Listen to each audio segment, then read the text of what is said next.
Texas floods turned fatal, months worth of rain pouring down in just 24 hours. And the Bellevue abortion ban, the big development tonight. Nebraska Afghans still struggling to free their family from Taliban rule. And I'm tracking storm chances ahead as we move into the weekend and a warm-up. I'll get you a look at what to expect.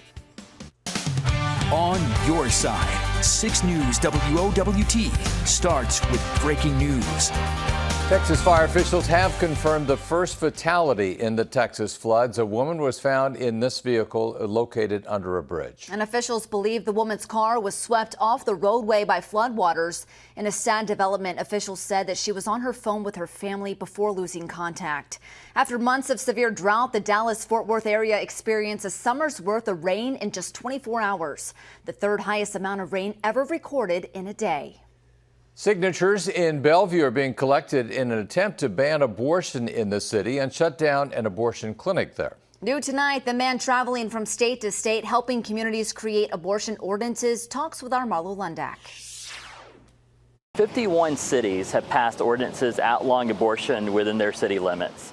And Mark Lee Dixon is from Texas. Abortion may be going on elsewhere, but they didn't want it happening in their own communities. He's the director of the Right to Life organization in East Texas and founded Sanctuary Cities for the Unborn. Dixon travels the country helping residents craft ordinance proposals to outlaw abortion in their areas. He successfully helped 2 small western Nebraska towns do just that. People started asking, when are you going to come to this side of Nebraska this far? When are we going to go after Bellevue? Dixon is the driving force behind the petition circulating in Bellevue, seeking to ban abortion and abortion-inducing drugs in city limits. If it passes, the clinic in Bellevue would be forced to close. Abortion advocates say that would be detrimental. It'd be extremely damaging for the community, and not only that, but it'd be damaging for the whole state. Shelley Mann with the Care Abortion Clinic told 6 News last week they've seen an increase in patients following the overturn of Roe v. Wade. We're seeing, we've seen 4 different states worth of patients in the last 24 hours. So, there's a lot of people utilizing this location. Dixon says there are exceptions to the ordinances, but only when it comes to the life of the mother. So we're not talking about ectopic pregnancies. We're not talking about removing of a dead child due to miscarriage. We're talking about the intentional killing of an innocent human being made in the image of God. If this clinic were to have to close in Bellevue, we would definitely consider looking at opening another clinic in Omaha. And those Nebraska towns where the abortion ban has passed are Hayes Center and Blue Hill, both with a population of under 1,000 people.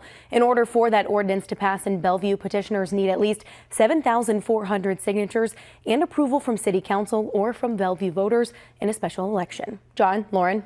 All right, thank you, Marlo. Here in Nebraska, medical marijuana will not be on the November ballot. Organizers did not get enough valid signatures. They needed close to 87,000 to get on the ballot. They turned in 98,000, but the counties threw out some 20,000 signatures. They determined there are 77,000 valid signatures.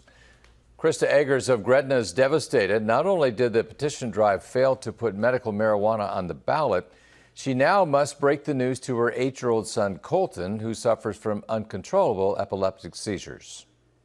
The only pain right now that I can imagine is going to be more difficult is when I do have to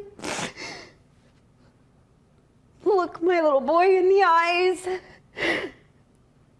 who I promised that I would get this done, and who asks me every single day, Mommy, did we get enough signatures to get me the medicine? Well, the family says they will not move to a state with medical marijuana.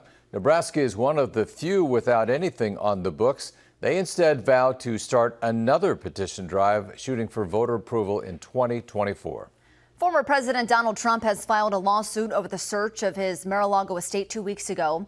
The motion filed today asks a judge to appoint a special master to review the materials seized by the government and argues they were taken under an overboard warrant. The court filing also asks for materials not covered by the scope of the search warrant to be returned.